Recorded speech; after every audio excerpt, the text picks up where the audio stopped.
Hello student, तो चलिए start करते हैं आईबीपीएस पीओ के लिए मॉक एनालिसिस। ये सेशन बहुत ज्यादा इंपॉर्टेंट होने वाला है। क्यों? क्योंकि ये आईबीपीएस पीओ के लिए स्टार्ट हो गया है और आज से जितने भी सेशन होंगे वो आईबीपीएस पीओ के रिगार्डिंग होंगे। तो इन सारे सेशन को बहुत अच्छे से देखना है, इसके सारे क्वेश्चन खुद से बहुत अच्छे से प्रैक्टिस करना है और मॉक एनालिसिस अच्छे से करना है। ठीक है, तो चलिए स्टार्ट करते हैं। बेसिकली ये कोडिंग डिकोडिंग का क्वेश्चन है और कोडिंग डिकोडिंग के भी क्वेश्चंस अगर आते हैं तो सेट वाइज आते हैं, यानी कि अगर एक सेट आता है तो सेट से आपको 3-4 क्वेश्चन मैक्सिमम देखने को मिलते हैं। तो आपको क्या करना है, कोडिंग डिकोडिंग कॉन्सेप्ट अच्छे से सीखना है और क्वेश्चन सॉल्व करना है। तो कोडिंग डिकोडिंग में बेसिकली क्या होता है कि कुछ सेंटेंस दिए होते हैं या फिर न्यूमेरिकल वे में दिया होगा या फिर अल्फाबेटिकल लेटर में दिया होगा और उनके कुछ कोड वर्ड्स दिए होते हैं। तो जब किसी लैंग्वेज के लिए या किसी वर्ड्स के लिए किसी नंबर के लिए कोई कोड लैंग्वेज दिया होगा तो वहां पे क्या होता है, कोडिंग लैंग्वेज होता है, कोडिंग डिकोडिंग होता है। यानी बेसिकली किसी की कोडिंग को क्या करना है, डिकोड करना है। ठीक है, किसी के नेम की कोडिंग को क्या करना है, डिकोड करना है। तो ऐसे क्वेश्चन में हम पहचानते कैसे हैं कि किस लैंग्वेज के लिए या किस वर्ड के लिए ये कोडिंग है। वहां पे हम कॉमन चेक करते हैं कि कॉमन क्या है। तो जहां कॉमन वर्ड मिलेंगे और कॉमन कोडिंग मिलेगा, हम उसको उस वर्ड से या उस सेंटेंस से मैच कराएंगे कि जी इसके लिए ये कोड वर्ड यूज किया गया है।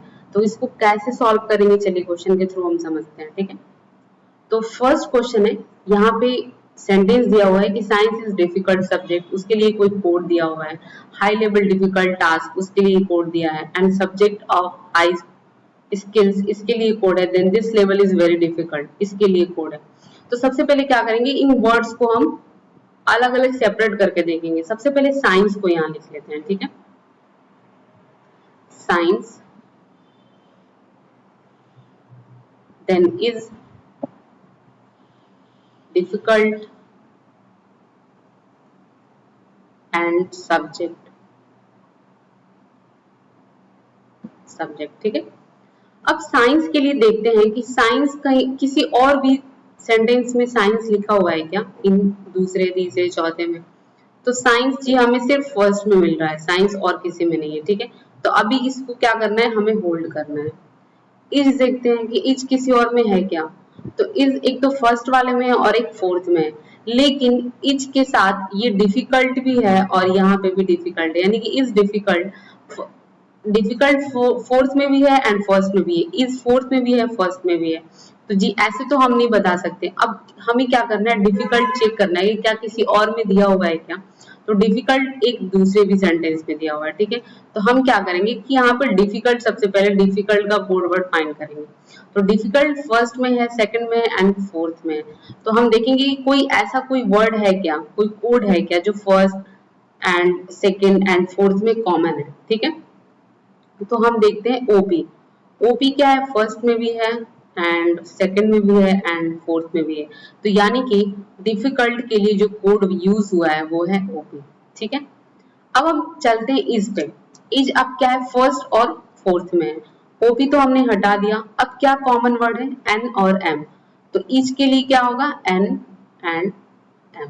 ठीक है, अब हम आते हैं सब्जेक्ट पे कि सब्जेक्ट क्या कहीं दिया हुआ है। तो सब्जेक्ट और साइंस नहीं दिया हुआ है, तो इसके लिए हमारे पास डेफिनेट कोड वर्ड नहीं है कि इसके लिए यही कोड है या इस सब्जेक्ट के लिए यही कोड दिया हुआ है।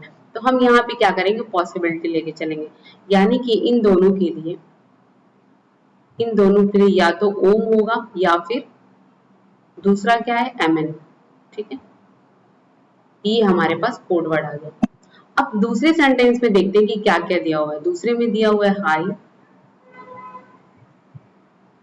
देन लेवल, डिफिकल्ट तो हमने ऑलरेडी कर लिया, और ये है टास्क। ठीक है, ये 3 वर्ड है हमारे पास। तो सबसे पहले हाई पे चलते हैं कि हाई कहीं और भी यूज किया गया है क्या। तो थर्ड में देखेंगे कि हाई है एंड थर्ड में भी हाई है एंड सेकंड में भी हाई है। तो अब देखेंगे कॉमन वर्ड इनके लिए क्या दिया हुआ है। तो कॉमन वर्ड दिया हुआ है क्यू आर। तो हाई के लिए क्या है, क्यू आर है। ठीक है, अब लेवल चेक करते हैं कि लेवल किसमें दिया हुआ है। तो सेकंड एंड फोर्थ में लेवल दिया हुआ है, तो सेकंड और फोर्थ में कॉमन कोड देखेंगे। तो यहाँ पे लेवल के लिए दिया हुआ है एस टी। तो लेवल के लिए कॉमन कोड क्या हो गया, एस टी। सेकंड में भी है एंड फोर्थ में भी है। अब जो रिमेनिंग बचता है, टास्क बचता है और एक कोड वर्ड बचेगा, तो हम क्या करेंगे, इसका कोड वर्ड उसे ही डिफाइन कर देंगे। ठीक है, तो टास्क के लिए क्या हो गया, यू एंड वी, यूवी हो गया। ठीक है, चलिए इनका भी हमने फाइंड कर लिया। अब चलते हैं हम सब्जेक्ट। हमारे पास सब्जेक्ट का तो है, चलिए ठीक है। अब देखिए यहाँ पे हमें मिल जाएगी, यहाँ भी सब्जेक्ट है एंड देन यहाँ भी सब्जेक्ट है। ठीक है, अगर कुछ छूट जाता है तो जब हम सॉल्व करते हैं लाइन बाय लाइन तो वो चीजें ऑटोमेटिक और भी समझ आ जाती है। जैसे हमें यहाँ समझ नहीं आया, हमने दोनों के लिए पॉसिबिलिटी ले लिया, बट हमें ये चेक करने से पता लग गया कि सब्जेक्ट यहाँ भी है और सब्जेक्ट यहाँ भी है, तो हम क्या कर लेंगे यहाँ पे। अब देखिए ओम और ओम इसमें भी है, तो अब यहाँ पे ये डिफाइन हो गया सब्जेक्ट के लिए, सब्जेक्ट के लिए ओम हो गया एंड साइंस के लिए हो गया, साइंस का ऑटोमेटिक डिफाइन हो गया, साइंस के लिए क्या हो गया, एमएन हो गया। ठीक है, चलिए अब इसमें क्या है तीसरा, ऑफ एंड हाई हमने कर लिया ऑलरेडी, स्किल। ठीक है, अब ऑफ और स्किल के लिए देखते हैं। ऑफ और स्किल ये कॉमन नहीं है क्योंकि और किसी में ऑफ और स्किल नहीं दिया हुआ है, तो जो रिमेनिंग बचता है हमारे पास, रिमेनिंग क्या बच रहा है, रिमेनिंग बच रहा है एमपी एंड एक है हमारे पास आरएम, ये हो गया ऑफ और स्किल के लिए। ठीक है, अब जो वर्ड हमारे पास बच रहे हैं वो है this and very, this and very, ये भी कॉमन नहीं है, तो इसके लिए भी जो रिमेनिंग कोड वर्ड्स दिए होंगे वही होगा। तो कोड वर्ड्स रिमेनिंग में है हमारे पास एसपी, एसपी एंड और क्या है, एसटी है, एसटी तो ऑलरेडी हमने लिख दिया, एनपी है, एनपी हमने कहीं लिखा नहीं है तो यहाँ पे एनपी। तो ये हमारे पास इन वर्ड्स के कोड दिए हुए हैं। ठीक है, हमने डिफाइन कर लिया। अब इसके भी आप पे क्या करना है, हमें आंसर फाइंड करना है। तो चलिए देखते हैं what is the code, what is the coded as science of skills. Science of skills को हम किस कोड में लिख सकते हैं, इसके कोड को फाइंड करना है। तो देखिए साइंस के लिए एमएन है, ऑफ के लिए, ऑफ के लिए हमें पता नहीं है, इन दोनों में से कुछ भी हो सकता है, तो या तो यहाँ पे होगा एमएन और एमपी एंड आरएम को साथ लेके चलेंगे एंड स्किल का हो गया, स्किल, स्किल हमारे पास हाँ सेम, तो यानी कि ये चीजें चलेंगी एमएन एनपी एंड आरएम, तो एमएन एनपी एंड आरएम यानी कि आंसर ऑप्शन नंबर बी हो गया। ठीक है, तो चलिए सेकंड स्टार्ट करते हैं। सेकंड क्वेश्चन है, if very high is coded as Q R and SP, यदि वेरी हाई को क्यू आर या एसपी लिखा गया हो। ठीक है, अब देखते हैं वेरी हाई, तो यहां से ये समझ आ गया कि वेरी के लिए एसपी डिफाइन हो गया, तो दिस के लिए यहाँ पे एनपी हो जाएगा। ठीक है, अब पूछा क्या है कि this task is difficult, this task is difficult. हमारे पास डेफिनेट कौन कौन सा है, एक तो डिफिकल्ट है, डिफिकल्ट के लिए क्या दिया हुआ है, ओपी, यहाँ हो गया डिफिकल्ट। इसके लिए भी एनएम दिया हुआ है, एनएम है या आरएम है, आरएम है। ठीक है, ये इसके लिए आरएम दिया हुआ है एंड और क्या है हमारे पास, टास्क, टास्क के लिए क्या है, टास्क के लिए दिया हुआ है यूवी, टास्क के लिए यूवी दिया हुआ है एंड दिस के लिए ऑलरेडी हो गया एनपी। ठीक है, तो ये हमारे पास कोड आ गए, NP, UV, RM and OP. अब इसमें देखते हैं एनपी, ओपी नहीं, NP, OP and UV and और किसी में है NP, NP, NM, UV, OV, NP, NM, OP and UV, यानी कि ये हो गया आंसर, आंसर नंबर बी हो गया। ठीक है, चलिए तीसरा देखते हैं कि ST is the code of which of the following words. ST किसके लिए यूज किया गया है, तो एसटी यूज किया गया है किसके लिए, लेवल के लिए, तो आंसर क्या हो गया, ऑप्शन नंबर ए। चलिए नेक्स्ट देखते हैं कि what may be the coded as Q, what may be the coded as O Q MP and OM। OQ के लिए, MP के लिए एंड OM के लिए कौन सा कोड यूज किया गया है? तो OQ के लिए देख लेते हैं सबसे पहले। OQ के लिए यूज किया गया है, OQ है यहाँ पे कहीं। एक और चीज इसमें दिया हुआ है कि व्हाट मे बी, यानी कि कोई एक इसमें से ऐसा जो कोड होगा उसके लिए आपको खुद से अज्यूम करना होगा, ठीक है, पॉसिबिलिटी दिखाना है कि क्या हो सकता है, ठीक है। तो MP और OM देखते हैं। MP और OM के लिए कौन सा वर्ड है? तो MP के लिए है जी MP। ऑफ स्किल्स में से है कोई? ऑफ स्किल्स लिख लेते हैं यहाँ पे, ऑफ स्किल्स। एंड OM के लिए subject, subject of skill subject, कोई एक चीज ले लेते हैं, ठीक है। तो सब्जेक्ट मैथ्स डिफिकल्ट तो है नहीं, मैटर स्किल्स लेवल ये भी नहीं कर सकते, टास्क ऑफ सब्जेक्ट, हाँ टास्क ऑफ सब्जेक्ट ये कर सकते हैं। टास्क हमारे पास नहीं था, ऑफ सब्जेक्ट हमने ऑफ ये ले लिया और सब्जेक्ट ले लिया, क्योंकि ये दोनों तो हमें इन दोनों में से तो एक ही लेना था, ठीक है, तो हमने ऑफ ले लिया। और टास्क एक नया वर्ड दिख गया हमें, और नए वर्ड के लिए हमें नया कोड भी मिल गया OQ। तो आंसर क्या होगा? Task of subject, option number D. चलिए ये हमारा कोडिंग का हो गया, 4 क्वेश्चन सॉल्व। अब नेक्स्ट क्वेश्चन चलते हैं। ये बेसिकली पजल का है, month based puzzle, month with date, ठीक है।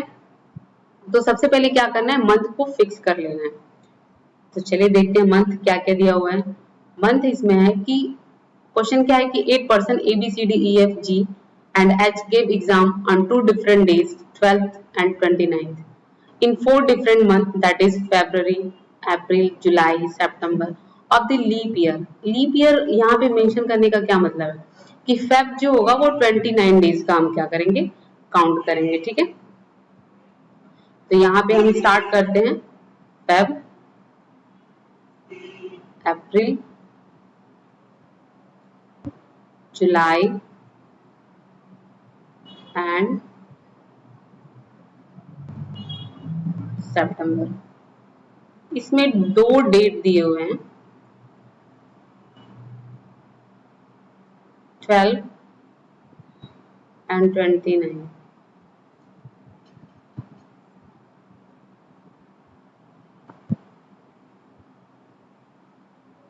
इसको सेपरेट कर लेते हैं।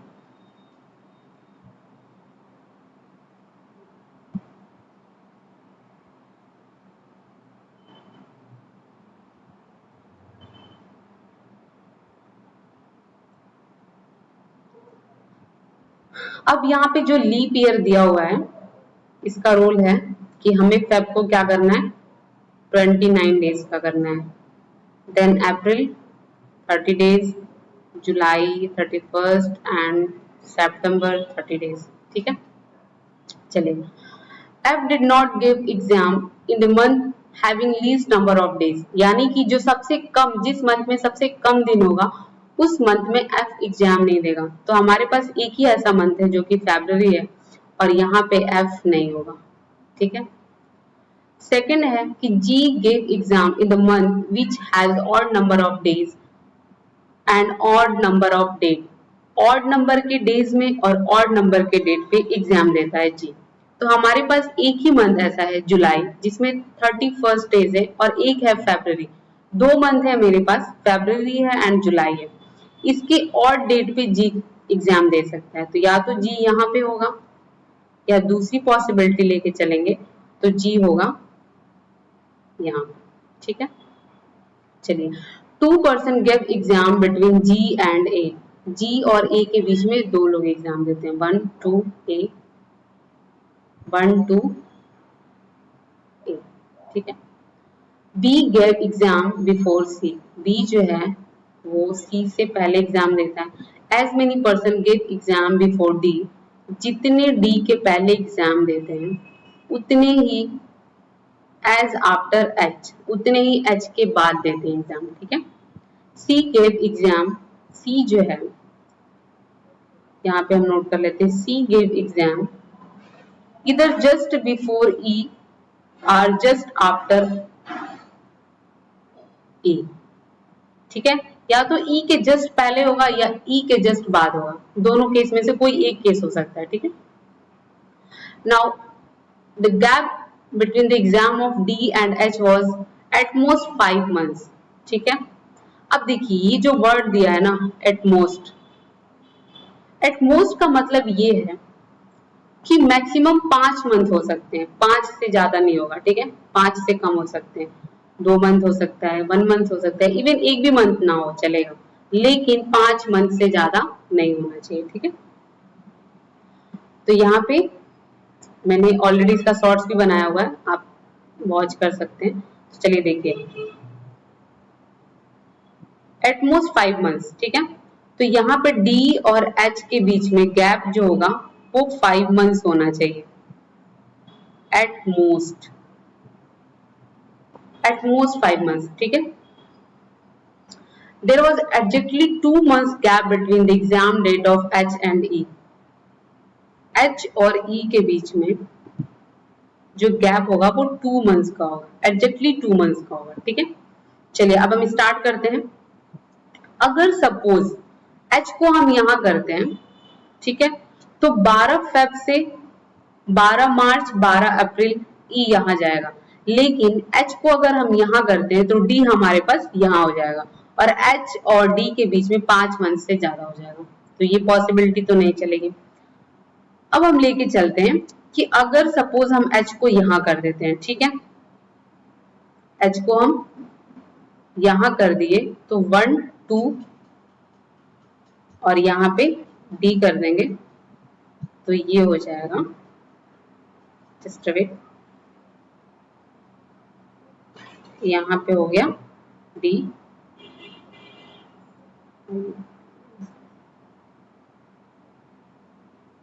ये हो गया D 1 2 D, ठीक है। H को अगर यहाँ करते हैं तो E हमारे पास आ जाएगा यहाँ, लेकिन एक और चीज दिया होगा कि C जो है वो E के या तो जस्ट ऊपर होना चाहिए या जस्ट नीचे होना चाहिए, तो ये चीज भी फुलफिल नहीं हो रहा है, तो हम H को यहाँ से क्या करेंगे, हटा देंगे, ठीक है। तो ये वाली पॉसिबिलिटी तो गई। अब चलिए अप्रैल से देखते हैं कि क्या 2 मंथ बाद कोई मंथ मिल रहा है हमें, तो 12 अप्रैल से 12 मई 12 जून नहीं हो रहा है। अब जुलाई में चलते हैं, ठीक है, अप्रैल से 29 से भी नहीं जाएगा, अप्रैल 29 अप्रैल 29 मई 29 जून नहीं हो रहा है। अब हम चलेंगे यहाँ पे जुलाई में चलेंगे, ठीक है। तो जुलाई में अगर चलते हैं तो हम H को लेते हैं यहाँ पे और देन E को लेंगे हम यहाँ पे, ठीक है। E के जस्ट ऊपर हमने ले लिया C को और H के नीचे 2 लोग हैं तो फिर 2 D के ऊपर भी होंगे, ठीक है। और कुछ बच रहे हैं हमारे पास, D और H के बीच में जो मंथ्स है वो 5 मंथ से कम है, ये भी फुलफिल हो रहा है। F जो है यहाँ पे नहीं होगा तो F कहाँ हो गया, यहाँ पे हो गया, और फिर हमारे पास बचता है B, तो ये हमारा फाइनल अरेंजमेंट बन गया। चलिए इसमें भी चेक कर लेते हैं। अब इसमें क्या करेंगे कि H को यहाँ तो हमें रखना नहीं है, ठीक है, क्योंकि फिर D और H का गैप ज्यादा हो जाएगा, H को इधर ही कहीं रख सकते हैं, तो अप्रैल में भी नहीं रख सकते हैं। अब हम जुलाई में चलते हैं, H को अगर हम जुलाई में रखते हैं तो 1 2 3 यहाँ से 1 2 3 ये हो जाएगा, तो H को यहाँ करते हैं, अगर H हमारे पास यहाँ होगा तो E हो जाएगा यहाँ पे, देन C हो जाएगा यहाँ पे, ठीक है, और D हो जाएगा यहाँ पे। अब देखिए F के लिए यही मंथ, हमारे पास यही मंथ बचता है और F जो है फेब में नहीं जाना चाहिए, तो ये पॉसिबिलिटी तो एलिमिनेट हो गई, ठीक है। तो यानी कि ये हमारा जो है वो फाइनल अरेंजमेंट है। अब इसके भी आप हम आंसर करेंगे। Who give exam on 29th April, 29th अप्रैल को एग्जाम कौन देता है, तो ये जो है 29th ऑफ अप्रैल कौन है, F, तो आंसर क्या है, ऑप्शन नंबर ए। चलिए स्टार्ट करते हैं दूसरा।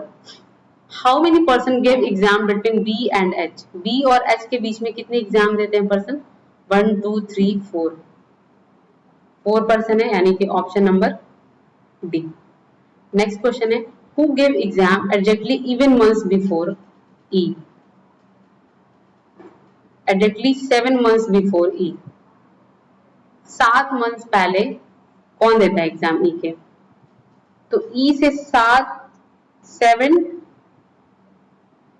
7 months बिफोर। ई कहाँ पे है? ई यहाँ पे है। फेब से देखते हैं, फेब, मार्च, अप्रैल, मई, जून, जुलाई, अगस्त, सितंबर। तो आंसर क्या हो गया? ई यहाँ पे, तो आंसर जी। जी जो है 7 मंथ्स बिफोर देता है, तो आंसर है जी, ऑप्शन नंबर बी। ठीक है। Find odd one out, odd one out find करना है। A B C D and E, चलिए देख लेते हैं। ए जो है 12 को है, बी भी 12 को है, सी भी 12 को है, डी भी 12 को है, तो ई जो है 29 को है। तो आंसर क्या है? ऑड वन आउट कौन है? ई है, option number E and E already. ठीक है। चलिए, ये वर्ड फॉर्मेशन का क्वेश्चन है, स्टार्ट करते हैं इसको। इसमें है मार्वलस, MARVELous।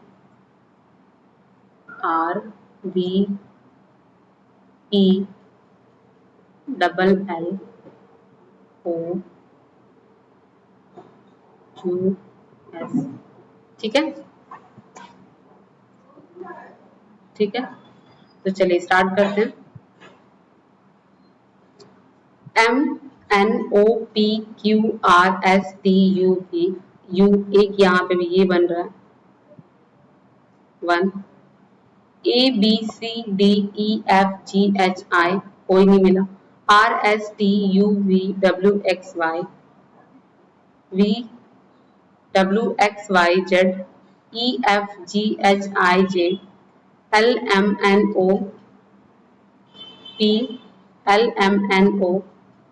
OPQUV नहीं है। ठीक है, हमें फॉरवर्ड एक ही मिला। अब बैकवर्ड देख लेते हैं। STUVWXYZ, UVWXYZ, OPQRSTUV, LMNOPQR, LMNOPQ, EFGHI, VWXY, RSTAV। हमारे पास सिर्फ एक ही है, तो ऑप्शन नंबर क्या होगा? बी। ठीक है। नेक्स्ट है हमारे पास, बेसिकली ये ब्लड रिलेशन का क्वेश्चन है। तो ब्लड रिलेशन से जरूरी नहीं कि 2 सेट आएगा, आपके एग्जाम में एक भी आ सकता है क्वेश्चन और 3 भी क्वेश्चन आ सकता है। ठीक है। और 3 क्वेश्चन आने का मतलब ये है कि ये टॉपिक इम्पोर्टेंट है। हालांकि एक भी क्वेश्चन आने का मतलब ये है कि टॉपिक इम्पोर्टेंट है। क्यों? क्योंकि एग्जाम पॉइंट्स में भी रुकता है, ये आप लोगों को बहुत अच्छे से पता होगा। तो हमें क्या करना है? बहुत केयरफुल होके इसको पढ़ना है और सॉल्व करना है। ठीक है। तो चलिए, एक पर्सन है, डा, बा, रा, मा, ना, ता, हा एंड का are there in a family of 3 generations and there are 2 married couples in the family and no single person in the family is a parent। ठीक है, यानी हर एक पेरेंट के चाइल्ड होने ही चाहिए। ठीक है, कोई सिंगल पेरेंट नहीं है। तो चलिए स्टार्ट करते हैं।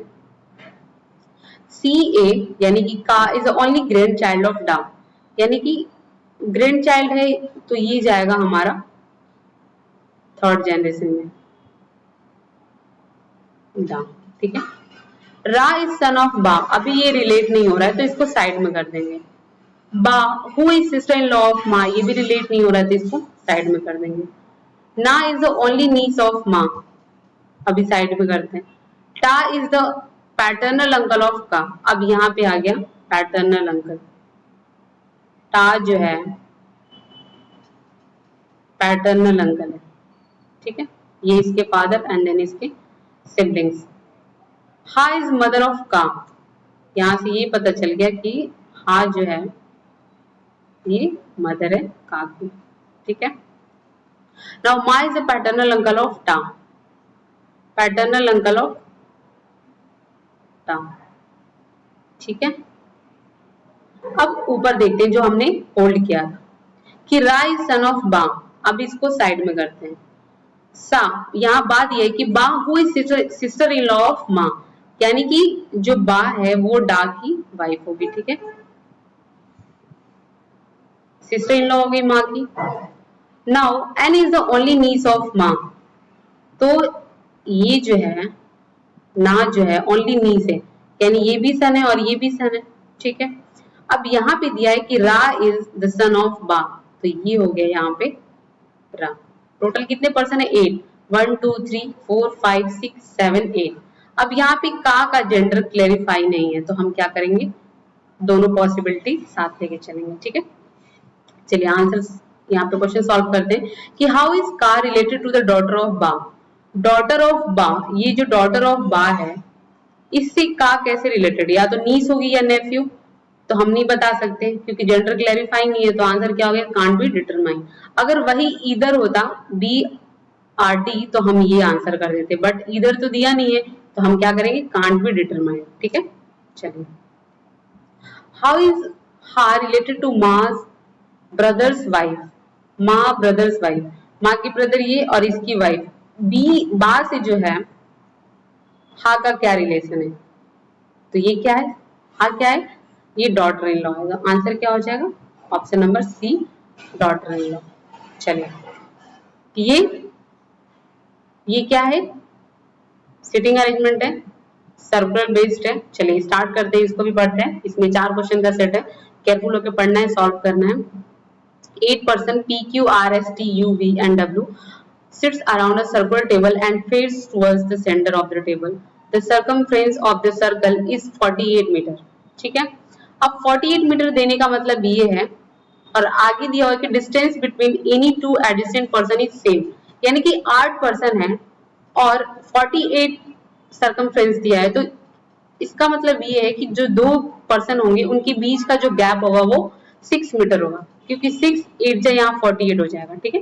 तो हम क्या करेंगे, सबसे पहले सर्कल बना लेते हैं, 1 2 3 4 5 6 7 8,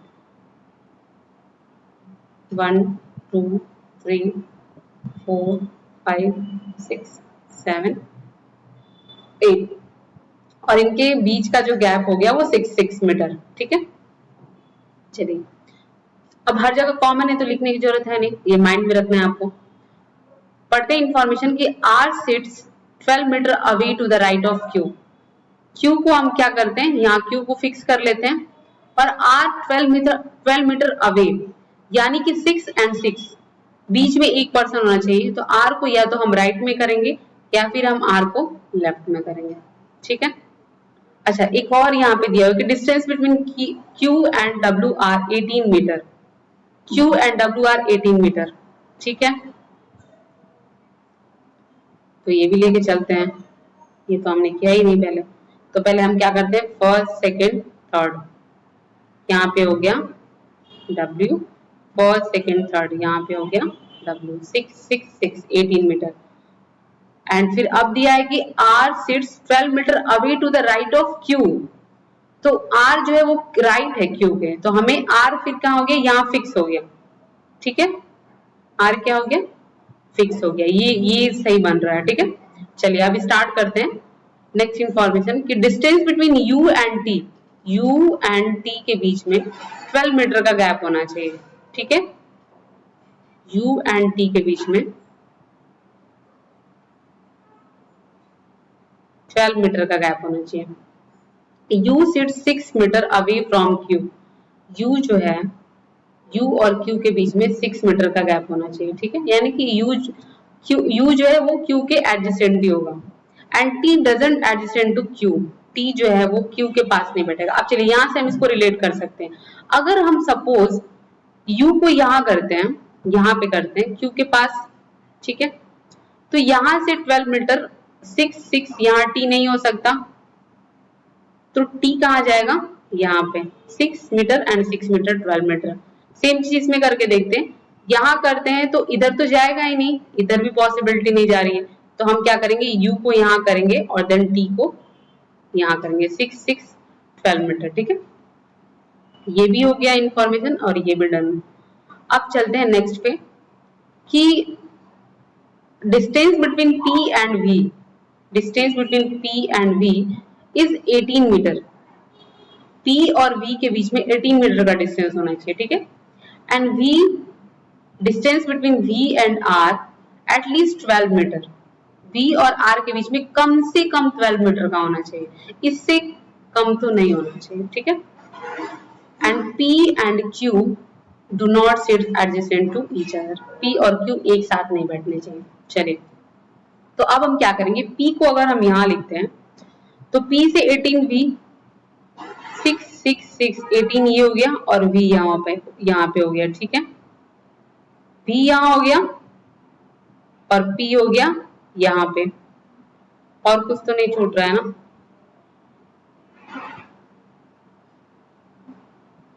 पी, हाँ, पी और क्यू जो है एक पास नहीं बैठना चाहिए, तो पी तो यहाँ नहीं होगा, ठीक है। पी को अगर हम यहाँ करते हैं तो वी हो जाएगा यहाँ पे, ठीक है। पी को यहाँ कर लेते हैं तो ये हो जाएगा यहाँ पे वी, और वी से कम 12 मीटर, तो यानी कि आर हो जाएगा यहाँ पे, एक बचेगा हमारे पास एस, ठीक है। चलिए सेम चीज इसमें करके देख लेते हैं कि अगर पी को तो यहाँ हम करेंगे नहीं, पी को यहाँ करेंगे तो 18 मीटर कहीं भी जाएगा नहीं, पी को हम यहाँ करते हैं तो 6 6 6 18 देन वी, और फिर वी और आर में कम से कम 12 मीटर होना चाहिए, तो 6 6 6 12 मीटर, और एक बच गया हमारे पास एस, ठीक है। तो ये हमारे पास ये फाइनल अरेंजमेंट बनता है। देखते हैं कुछ इसमें मिस्टेक हो रहा है क्या। Distance between Q and W is 18 metre, ये तो हो गया। R is 12 metre away to the right of Q, ये भी ठीक है, ओके। अब देखिए यहाँ पे एक हमारे पास इंफॉर्मेशन थी कि R जो है 12 metre away to the right of Q होना चाहिए था, ठीक है। लेकिन यहाँ पे देखिए 12 से तो ज्यादा है, तो यानी कि ये वाली पॉसिबिलिटी क्या हो गई, रॉन्ग, और ये पॉसिबिलिटी हो गई सही, ठीक है। तो ये हमारा फाइनल अरेंजमेंट है। अब इसके बिहाफ पे हम आंसर करते हैं कि who sits 30 metre away to the right, away to the left of P, P से 30 मीटर लेफ्ट कौन बैठता है, तो P देखते हैं, P से 30 मीटर लेफ्ट यानी कि 5 होना चाहिए, बीच में 4 होना चाहिए, 6 6 6 18 6 24 एंड 6 30, तो V, तो आंसर क्या है, ऑप्शन नंबर डी, ठीक है। 6 metre 6 metre 6 metre 6 metre and 6 metre, तो यहाँ से आएंगे तो कितना हो जाएगा, 6 5 जा 30, तो टोटल कितने हो गए 30 मीटर लेफ्ट, डी, आंसर क्या हो गया, ऑप्शन नंबर डी। नेक्स्ट है कि how many person sit between V and W when counted from the left of W, W के लेफ्ट से काउंट करेंगे तो W और V के बीच में कितने लोग बैठेंगे, 1 2 3 4 5, तो आंसर क्या है 5, option number A. Now next question है what is the distance between Q and S when counted from the right of Q, Q और S के बीच में कितना डिस्टेंस है जब Q के राइट से काउंट करेंगे, तो Q के राइट से 6, यहाँ पे भी 6 कर लेते हैं, यहाँ पे भी 6 6 12 18 24 30 एंड 36, तो आंसर क्या हो गया 36, ठीक है, 36 मीटर। एंड नेक्स्ट क्वेश्चन है कि who sits 42 metre away to the right of S, 42 metre right S के कौन बैठता है, तो यहाँ से देखते हैं 6 6 12 18 24 30 36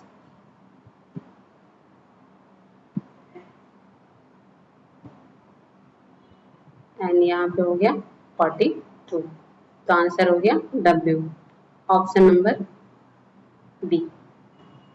तो ये हमारा 15 क्वेश्चन का सेट है, और सेम मॉक का हम सेकंड पार्ट अगली वीडियो में लेके आएंगे, बाकी रिमेनिंग क्वेश्चन 20 क्वेश्चन बचेंगे उसको सॉल्व कराएंगे, ठीक है। तो होपफुली ये वीडियो अच्छी लगी होगी, इसके सारे क्वेश्चन काफी अच्छे हैं, इसको खुद से प्रैक्टिस करिए, और आई थिंक इसमें मिसलेनियस का भी टॉपिक था, and seating arrangement, puzzle, blood relation, coding decoding, multiple type के क्वेश्चंस थे। तो ये सेशन काफी अच्छा होगा एंड काफी बेनिफिट होगा, इससे आप लोगों को बेनिफिशियल है। तो आप इसको क्या करिए, देखिए और उससे भी ट्राई करिए। तो ठीक है, नेक्स्ट वीडियो नेक्स्ट सेशन में। ओके।